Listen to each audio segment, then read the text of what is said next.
Aula 6 na classe de adolescentes. Fui escolhido. O texto base está em 1 Samuel, capítulo 16, versículos de 1 a 13.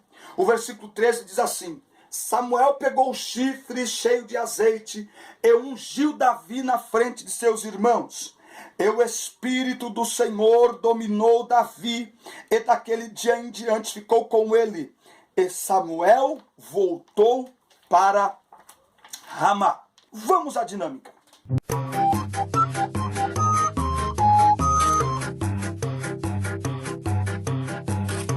A paz do Senhor a todos, pessoal, tudo bem? Bom, gente, hoje é o dia da dinâmica. Meu pai pediu para apresentar esse vídeo para vocês hoje. Primeiramente, você vai precisar arrumar caixas de variados tamanhos, caixas de papelão, caixas de madeira, o que você tiver aí na sua casa.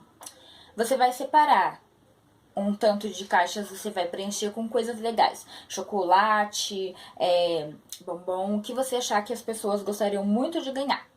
E a outra parte das caixas, você vai preencher com coisas que não tem utilidade nenhuma, por exemplo, cebola, alho, papel amassado, pedra. Usa sua criatividade, areia, coisas chatas. A parte boa você vai embrulhar com coisas feias, por exemplo, pacotes de pão, papel higiênico, jornal. E o restante, que for que tiver com as coisas ruins, você vai embrulhar com embrulhos lindos, maravilhosos, que a pessoa vai bater o olho, vai falar: nossa, que lindo, eu quero aquilo, deve ter uma coisa bem legal lá dentro. Enfim, você vai embaralhar as caixas, colocar intercalado, assim, do jeito que você achar melhor.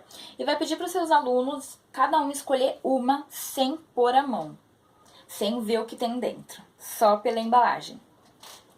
Feito isso, cada um com a sua caixa, você vai perguntar qual foi o motivo da escolha.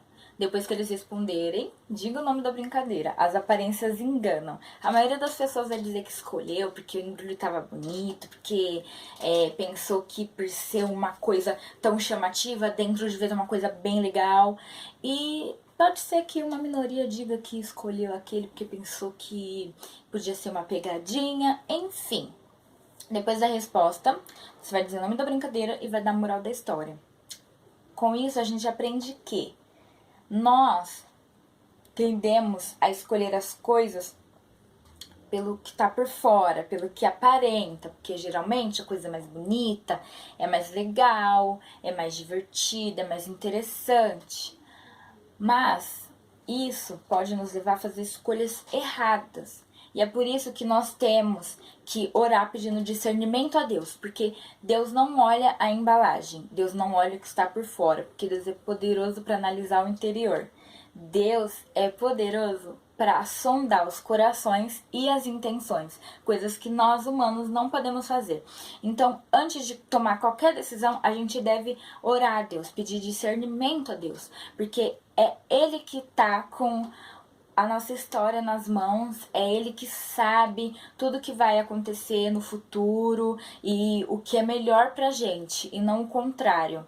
Então, sempre ore antes de escolher relacionamento, amizade, plano de vida, principalmente porque às vezes você pensa um futuro pra você, mas não é nada daquilo, não tem nada a ver. Muitos relacionamentos acabam por causa disso, por escolhas erradas, porque a pessoa não ora antes, porque a pessoa não pede, não pergunta pra Deus se é realmente aquilo. Então, assim, vamos orar antes de tudo. Principalmente nós que vivemos pra Deus, vivemos pra agradar a Ele. Não vale de nada simplesmente pensar que, eu vou viver pra Deus, mas eu faço as minhas escolhas porque eu sei o que é melhor pra mim. Não, isso tá errado. Enfim, gente, espero que vocês tenham gostado. E é isso. Tchau! Gostaram aí da dinâmica? Já viram algo diferente na dinâmica? Isso aí, essa aí é a minha assistente e a minha filha também. Vamos lá. Bom, a lição começa dizendo: vamos aprender com mais essa história que Deus, quando escolhe alguém para a sua obra, não considera a aparência, a força, a beleza ou mesmo os conceitos humanos, ou até por que não dizer os pré-conceitos humanos. Antes, Deus olha para o coração, uma vez que somente o Senhor conhece o que há dentro de cada um de nós. foi desse modo que ele escolheu Davi. Então você pode ver aí pela dinâmica que tanto Samuel quanto todos nós, muitas vezes escolhemos pela aparência, por aquilo que está diante dos nossos olhos, mas Deus olha o interior. A Bíblia diz que ele nos sonda. A Bíblia diz em Salmo 139, tu me sondas e me conheces. Antes que a palavra seja verbalizada, o Senhor já conhece todos os meus pensamentos. Em Hebreus 4:12, a Bíblia diz que a palavra é viva e eficaz, mais penetrante do que qualquer espada de dois gumes, e penetra até a divisão da alma e do espírito, e é apta para discernir pensamentos e intenções do coração. Então, para Deus, conta a intenção, a motivação, o que tem dentro do nosso coração. E é sobre isso que essa lição vai tratar, entre outras coisas, na aula de hoje.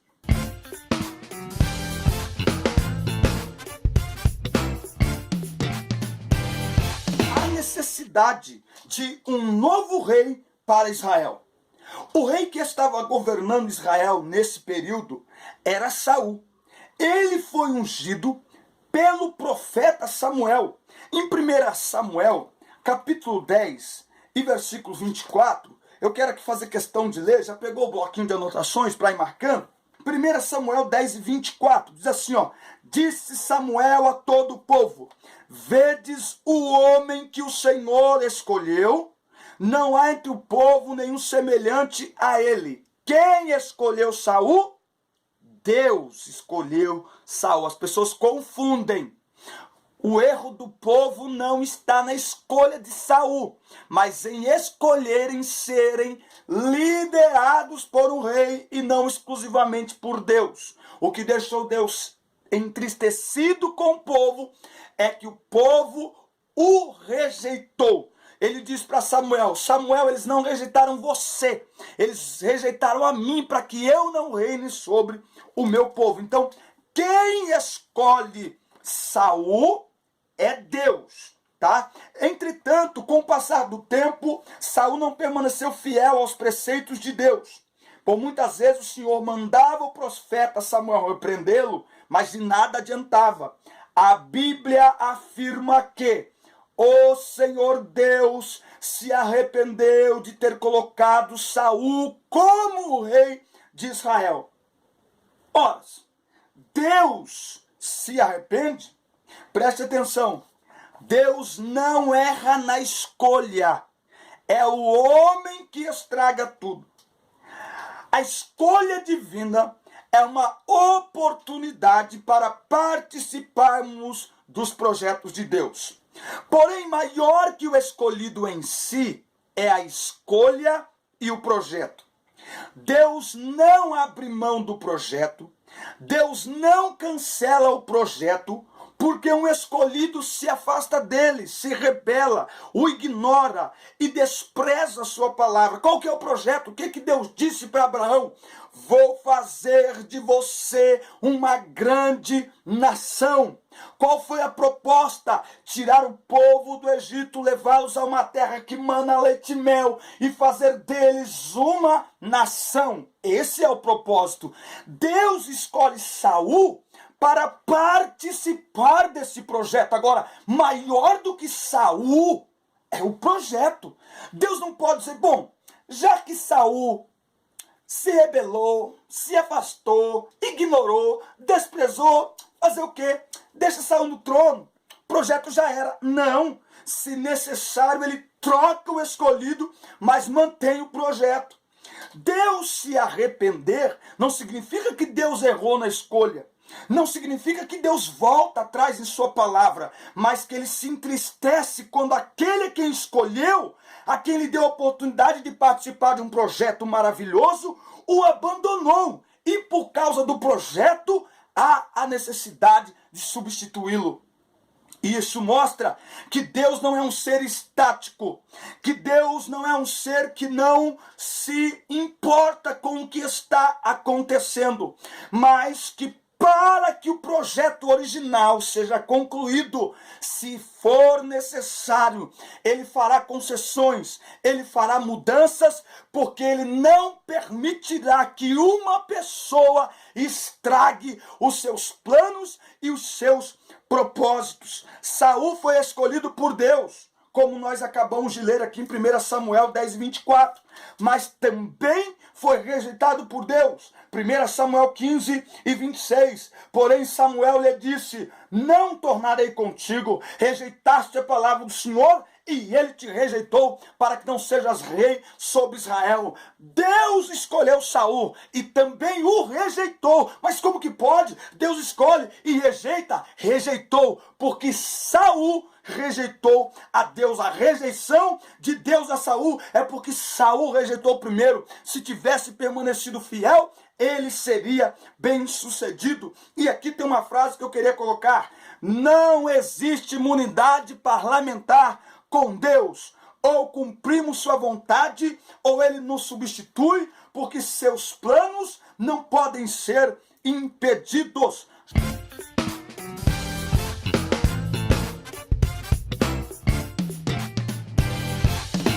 O menor de seus irmãos. Nós conhecemos a história. Deus manda Samuel à casa de Jessé com a ordem: enche o teu vaso de azeite, porque dentre os seus filhos, vai à casa de Jessé, porque dentre os filhos de Jessé eu escolhi um para que seja rei sobre Israel. Era dentre os filhos. Mas a Bíblia diz que quando Samuel chega, Jessé faz passar diante dele os filhos que estão na casa. Jessé tinha 8 filhos homens e ele faz passar 7. Muitos deles bonitos, valentes. 3 deles eram soldados do exército de Saul. E quando passam todos, num primeiro momento, a ideia de Samuel, ao olhar pela aparência, pelo porte físico, ele diz: é esse o escolhido do Senhor. Mas Deus diz: ei, Samuel, não te precipites, calma. Eu não escolho como o homem escolhe. O homem escolhe pelo que vê. Eu escolho pelo que o homem não vê, mas eu vejo no interior, eu vejo o coração. Não escolhi estes. E então Samuel pergunta: ei, acabaram-se os seus filhos? Ou acabaram-se os mancebos? Acabaram-se os jovens? Porque quando Deus fala, Deus não erra na escolha. Ele diz que era dentre os filhos de Jessé, então é dentre os filhos de Jessé. E aí Jessé vai dizer: olha, falta o menor.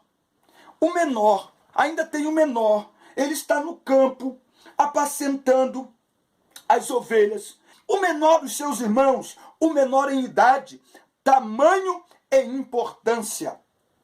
Davi era odiado por seus irmãos, ficava no campo cuidando das ovelhas malhadas, não se sentava comumente na mesa para fazer as refeições como os demais. Preste atenção, Davi estava afastado das pessoas que deveriam amá-lo, mas na solidão do campo vivia em íntima comunhão com Deus. Leia o Salmo 23. Medite no Salmo 23. O Salmo 23 reflete a experiência dele no campo. O Senhor é meu pastor, não me faltará. Deitar-me fazem verdes pastos, guia-me mansamente a águas tranquilas. Do que Davi está falando? Do dia a dia com as ovelhas. E ele percebe que o cuidado que ele tem com as ovelhas é o cuidado que Deus tinha com ele. Ninguém me quer, ninguém me aceita, me desprezaram dentro de casa, mas o Senhor é o meu pastor. E se você não sabe, saiba que no original não é e nada me faltará, é e ele não me faltará. Posso ser desprezado, colocado para fora de casa, odiado pelos familiares, mas eu tenho o Senhor como meu pastor e, portanto, não sinto falta daquilo que me falta. Tá certo? Então ele vivia em íntima comunhão com Deus. Preste atenção nessa frase. O desprezo sofrido por Davi fortaleceu o seu caráter. Lecionamos para jovens, ministramos para adolescentes. Esta é uma geração muito vulnerável. Esta é uma geração que não consegue superar traumas e enfrentar os conflitos do dia a dia. Então, qual é a lição que nós aprendemos aqui com Davi? Transformar dor em experiência. Aquilo que nos fere pode ser aquilo que nos fortalece, pois as feridas no corpo ativam um sistema de defesa do organismo e reage se fortalecendo para proteger e curar o corpo. As feridas do coração podem ser curadas por uma alma confiante no Senhor, que não se abala com os conflitos, mas que os enfrenta e os supera, tornando-se cada vez mais forte e resistente. Deus usou toda essa trajetória triste e solitária de Davi para preparar o seu caráter. Ministro isso a você, ministre isso aos seus alunos. Deus transforma nossas dores em história de superação. Aleluia!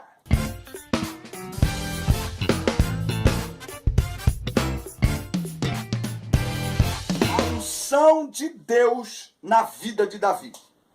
Após Samuel ungir Davi, o Espírito de Deus toma conta dele, se apodera dele de tal maneira, e ele passa a ter comunhão ainda maior com Deus. Mas eu ressalto que Davi já vivia em comunhão com Deus. Certa vez Saul estava atormentado por um espírito maligno. Aí ele pede para trazer alguém que toque e que toque bem. E alguém vai dizer: olha, eu vi o filho de Jessé, o belemita, que é um homem, olha só, é um menino, mas ele é retratado como um homem. Alguém maduro, alguém que tem palavras agradáveis. E o texto termina dizendo em 1 Samuel 16, versículos 17 e 18, e o Senhor é com ele. Interessante isso. É interessante essa questão. Davi, todas as vezes que o espírito mal vinha sobre Saul, Davi tocava a harpa.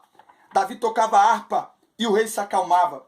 A história nos lembra ainda que Davi enfrentava ursos e leões para defender suas ovelhas, aquelas mesmas ovelhas desprezíveis, desvalorizadas, mas ele as defendia com a sua própria vida. E foi dessa mesma forma que ele derrotou Golias, quando todo o exército de Saul e o próprio Saul temeram. A unção de Deus sobre a vida do jovem enchia-o de coragem e ousadia, mas ele não deixava de ser um adorador sensível e sincero que expulsava o mal ao tocar a sua harpa. Talvez a maior marca de Davi seja a sua dependência de Deus. A dependência divina nos ajuda a enfrentar todos os momentos da vida. Quando estamos bem, tudo dá certo, reconhecemos que Deus está à nossa frente. Quando as coisas ficam difíceis, confiamos que Deus também está no controle. Davi tinha habilidade com a funda e com a harpa, e foi nessas habilidades que Deus usou para derrotar o espírito maligno e os filisteus. Preste atenção, Deus já colocou dons e talentos em nós. Não adianta ficar querendo a habilidade do outro, a unção do outro. Deus colocou habilidades em você, professor, e em cada um dos seus alunos. Ache essas habilidades em oração e dependência divina, pois é através delas que Deus realizará grandes coisas em sua vida e no meio dessa geração. E aqui fica um conselho. Nós, enquanto líderes e professores, temos a missão de ajudar nossos alunos a descobrir e treinar suas habilidades.